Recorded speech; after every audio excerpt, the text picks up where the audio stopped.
if you start talking to Michael, you know you got your hands full. And Michael has said to me on occasion, I never knew when I married Linda she was going to take over the world of Savannah. As individuals, they're remarkable. As a couple, they're a powerhouse. The Zollers began their lives together shortly after Michael finished his ear, nose, and throat training at Harvard Medical School in Boston. Linda had very definite ideas about the future. Oh, well, now I wanted a big city. I grew up in this little town and I wanted to live in a big city. But the young ENT doc was hotly pursued by Dr. Danzig at Memorial Medical Center in Savannah. Lamont was the one who said, you know, we really could use a young, well-trained ENT guy.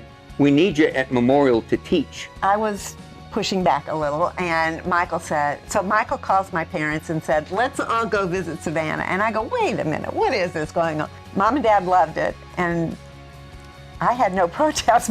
Everybody was supporting Savannah, so we came down here. And we tried it.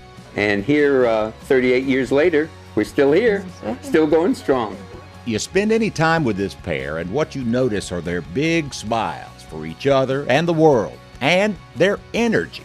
He is the energy and the projects and the to-do list and the... She is super organized, which is great. I calm everybody down, and he hypes them up. I do.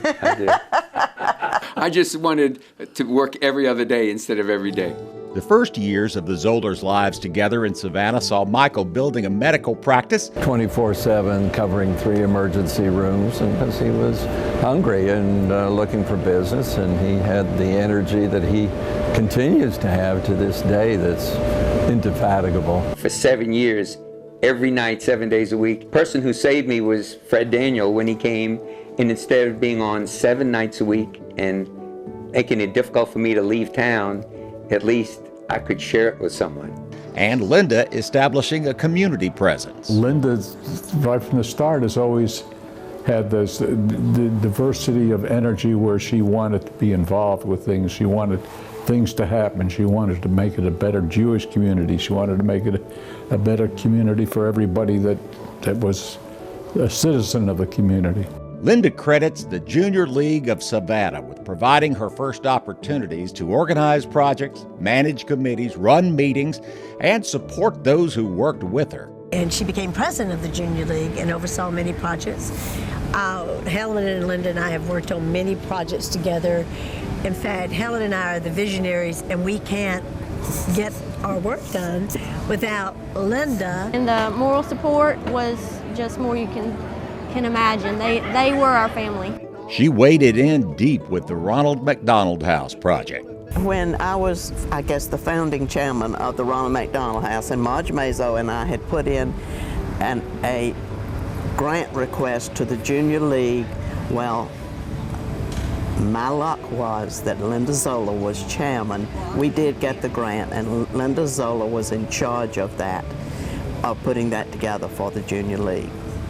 I've never seen anybody work like Linda had.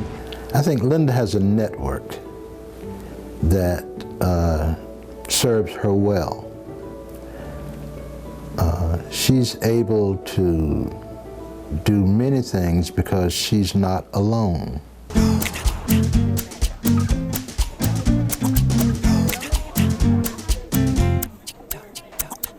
Children or family services, helping the needy, anything that would improve the condition of children, that was always kind of my interest. As a board member and chairman of Youth Futures, Linda collaborated with child advocacy groups around the state to press for legislation that would benefit the youngest members of our community, and there were results. One of the best things that we did was we identified the fact that children who were 3 and 4 years old needed to be in an educational program. So we started something called a 4-year program, and our state, Georgia, eventually adopted that. Linda crosses all paths in Savannah. She can walk from one end of Savannah to the other. You'll see her working in mental health. You'll see her working with child advocacy efforts in the inner city. You'll see her sitting at the Junior League or the United Way meetings or the Savannah Jewish Community Federation meetings. She is all over very quietly making a difference. How are you doing today? You okay? Yeah. And what about Dr. Zoller? It's like the 12 points of the Boy Scout law: trustworthy, loyal, helpful, friendly, courteous, kind, obedient, cheerful, thrifty, brave, clean, reverent. Who's going to be first? He is a busy doctor. I mean, I call him the Energizer Bunny because he doesn't sleep, I don't think. I think he's up early and he works late. So, Mr. Jacob, can I see what you're doing? When you go to Michael, he's like an old-fashioned doctor. When you go to his office, they're busy as they can be, but when you're in the chair and he's examining your eyes or your throat or whatever, your ears, and it's like there's nobody else. I mean, there's buzz all over the office, but all he's doing is looking at you. On this day, Dr. Zoller is looking at sisters Kayliana and Isabel. With a small snip from his expert hand, Kayliana will be able to stick her tongue out at the boys on the playground and eat an ice cream cone.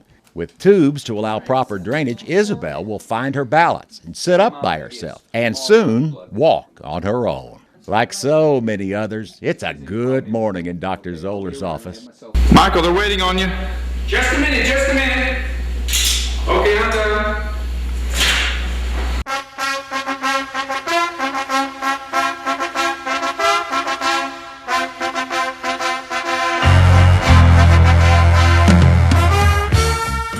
As if a full-time medical practice and leadership responsibilities on various medical society boards were not enough. Oh, he was Rocky. Rocky Balboa. We blared that song, Eye of the Tiger, and had Rocky Zoller come charging out into the ring, and his opponent was a 6-foot, 5-inch prize fighter, which of course, Rocky Zoller knocked him out in round 1. It was just tremendous, and that energy that he brought to that kickoff, he kept it the entire campaign. The United Way campaign that year exceeded its goal with the highest per capita giving in the country. We really have since learned that if you want something done that's a major effort, go ask some of the busiest people you know, and they'll find a way to get it done. And I think Dr. Zoller really proved that to us, and we've used that model ever since. I want you to look over my shoulder. Now I want you to tell me what kind of fluid you think this is. At heart, Michael Zoller is a teacher. He mentors students. He's the head of the preceptor program, which trains high school students and pairs them with physicians. And Dr. Zoller's just been mentoring me and teaching me, basically showing me the ins and outs of the healthcare field. He showed me, what it means to interact with patients, how to have compassion with patients, how to treat, every patient the way that I would treat my grandmother. We're also glad that you came. And music. He loves opera and can claim to have had a hand in bringing the Met's baritone opera star Cheryl Mills to Savannah as a panelist for the American Traditions event. So taken was Mills with our town that he moved here with his wife Maria, and now 5 years later heads the Voice Experience program, training nearly 140 students with hopes for operatic careers. It's like an exploding flower, one of those petal flowers that you watch on time lapse and opens. Right. And that's what's happened to the program. Michael's the farmer. And my figs, and my banana tree. But his philosophy is plant it and don't do anything after that. Tomato. It's coming. Caring for the future, independently and as a team, is the frequent refrain we hear in the melody of life created by Michael and Linda Zoller. When Michael and Linda first got here, I think they took it as one of their missions in life to give back and to spread what knowledge and wealth that they could in the community in so many different and varied ways. Like he wanted to be successful in practice, and she wanted to create a home, and they wanted to educate their children. I think they wanted to be included in things in their community, and they worked at it. and they devoted the time to it, and they devoted the effort to it. And because they're so very, very bright and so very, very capable, they were successful in whatever they did. Michael's been involved with so many organizations, but I think Linda might even top him with the number of things that she has done. Between them, they have just been wonderful for Savannah, Chatham County, and The dynamic duo of community involvement. We love you, Linda. Yes, we do, Linda. We love you. We love you too, Michael, but we love Linda best. That's good. She said it. That's going on the screen. Whatever anybody says about Michael and Linda Zoller, they will have the last word about the love they have for this community. Most people don't realize the opportunities and what you can do in a town this size versus a bigger one, and how rewarding that can be. You can make a much bigger difference in a town like this for people like us. But here we can do things that we wouldn't do elsewhere, and it's just nice. It is, it is. Linda and Michael Zoller are laureates in the Junior Achievement Savannah Business Hall of Fame.